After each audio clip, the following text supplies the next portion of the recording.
Selamat siang, Bapak. Selamat siang. Rekan saya Jasmine. Terima kasih banyak Bapak udah mau meluangkan waktunya Oke, untuk sama-sama. kita berbincang sedikit nih Iya, Pak boleh, tentang boleh, boleh. bisnis Bapak Boleh saat ini. banget, boleh banget, Nah, Mbak Jas. sebelumnya Bapak boleh tolong perkenalkan diri terlebih Oke, dulu.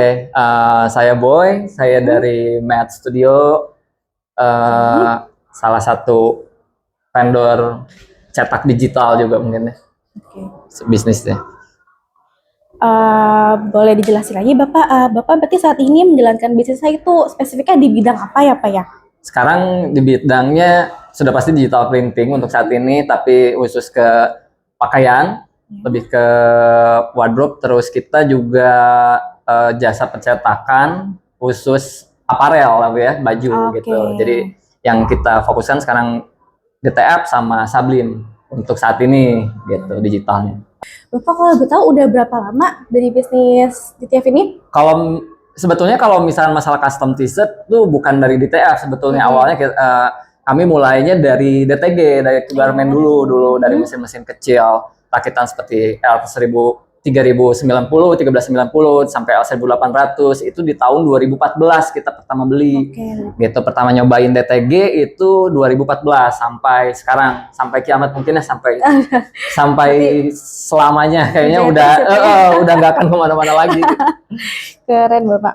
Nah, boleh tahu nggak Pak, kira-kira alasan Bapak nih milih untuk DTF dan DTG itu apa sih Pak?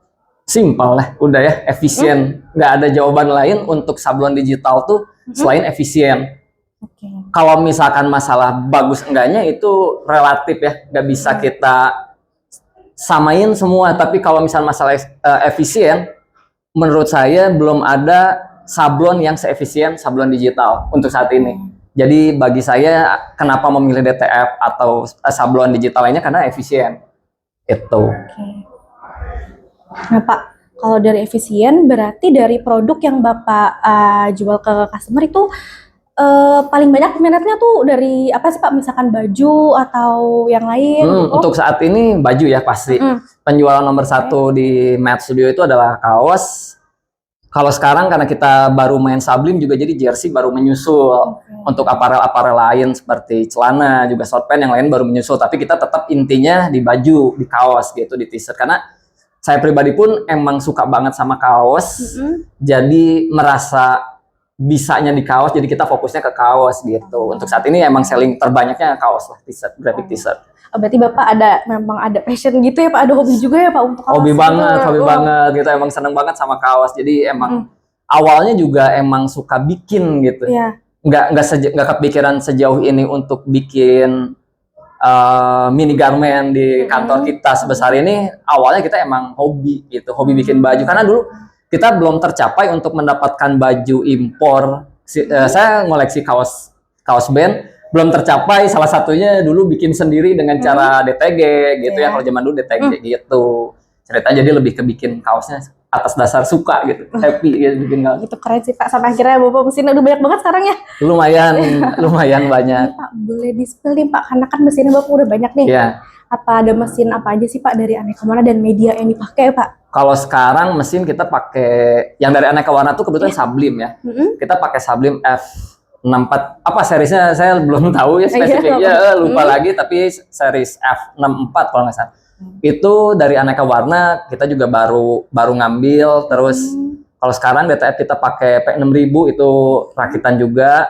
Kalau misalkan ke depannya sih tadi lihat ke Epson karena via aneka warna juga, pengennya sih ngejar DTF yang Epson gitu. Pengennya tadi udah lihat sampelnya ya, Epson udah nggak perlu diraguin lagi ya harusnya kalau masalah kualitas dan lain-lainnya gitu.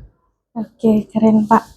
Nah, kalau dalam operasional Bapak DTF, tantangan apa yang paling sering muncul gitu Pak? Print head sudah pasti ya. Kalau print head sudah pasti untuk mesin ya, kendala mesin. Kalau laporan dari teman-teman di tim saya di operator itu pasti print head. Karena ya mungkin namanya bukan originalnya ya. Itu pasti terjadi seperti itu. Jadi print head emang durability-nya nggak selama biasanya mungkin. Kalau Sublime kan itu kayaknya lebih awet deh print head-nya gitu. Kalau kendala saat ini sih untuk mesin print head. Kalau misalnya masalah pemasangan kayak grafik itu nggak ada hambatan sih ya, karena kita jago banget sih. Untuk settingnya kita jago banget. Jadi Berarti Bapak secara maintenance berarti juga rutin ya nih. Gimana tips and trik Bapak cara menjaga kualitas hasil DTF-nya tuh tetap bagus? Kualitas DTF bagus, maksudnya supaya lebih baik kalau saran dari saya, kalian tahu posisi kalian dulu di mana nih untuk teman-teman yang mungkin buka vendor DTF juga ya. Posisinya di mana, jadi itu kan nanti ngaruh ke harga jual. Harga jual ngaruh juga ke harga baku yang kita beli. Gitu, kalau misalkan di kantor kami emang nyari ke vendor atau ke supplier, emang cari harga yang paling termahal untuk bahan bakunya. Gitu, bukan terkesan pengen premium, tapi DTF tuh memang seharusnya bagus gitu. Di luar stereotip bahwa DTF itu sablon murahan. Ya memang murah, sekarang banyak yang murah, tapi DTF tuh bisa bagus kok gitu. Itu yang kita angkat di sosial media kita. DTF tuh bisa jadi sablon yang proper kok, karena banyak juga brand-brand luar negeri yang udah pakai digital, hybrid segala macam udah banyak banget. Makanya kita pengen bikin 2026 tuh DTF great again gitu, maksudnya oke lagi, stereotipnya jangan kayak dulu itu DTF sablon ngelupas, sablon setrika, sablon tempelan, sablon kertas. Nggak bisa banget bagus gitu hasil DTF. Makanya harus diperhatiin juga position si teman-teman yang mau di mana gitu sih. Kalau masalah seperti itu ya.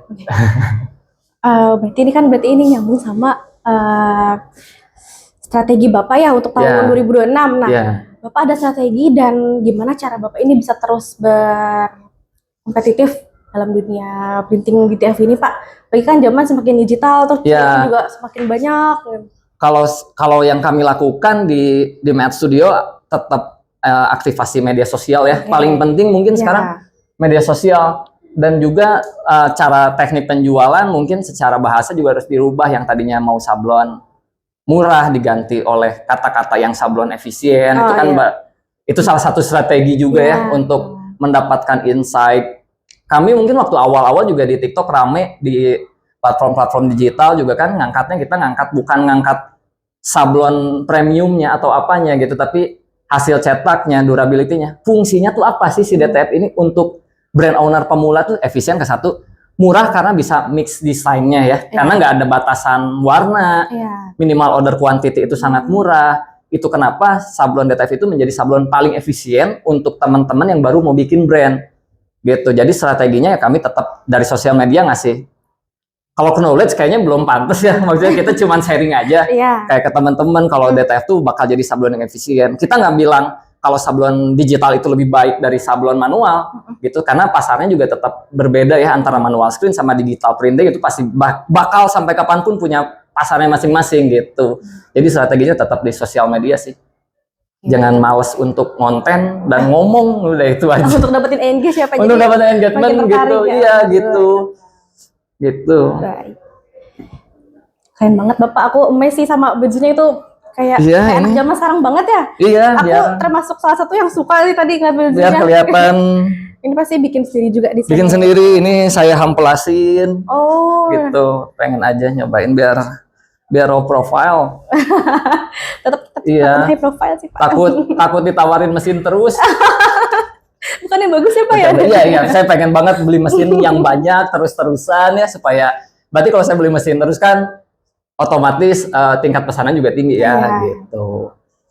Jadi terima kasih banyak Bapak, semoga sama-sama sukses terus. Amin, amin. Semakin meluas juga. Sukses juga untuk Mbaknya dan semua tim di sini. Iya, Bapak. Keren banget Bapak. Oke, thank you. Terima kasih teman-teman.